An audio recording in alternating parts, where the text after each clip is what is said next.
بسم اللہ الرحمن الرحیم۔ اقامت کے آداب یعنی تکبیر کے آداب۔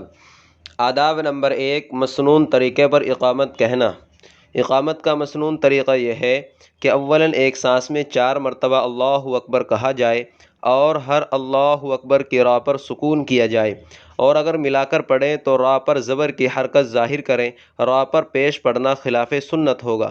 اس کے بعد ایک سانس میں اشہد ان لا الہ الا اللہ، اشہد ان لا الہ الا اللہ پڑھیں اور اللہ کی ہاء پر جزم پڑھیں۔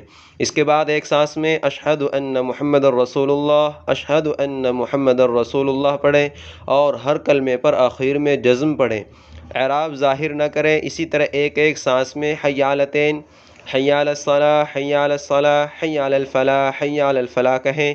اس کے بعد قد قامت الصلاۃ الگ الگ سانس میں کہیں، پھر اللہ اکبر ایک سانس میں اور لا الہ الا اللہ ایک سانس میں کہیں۔ آداب نمبر 2، اقامت مسجد کے اندر کہنا۔ آداب نمبر 3، مؤذن کا اقامت کہنا۔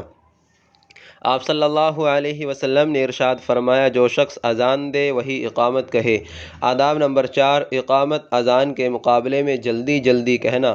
آداب نمبر 5، اقامت شروع ہو جانے پر وقتی یا فرض کے علاوہ کوئی نماز نہ پڑھنا۔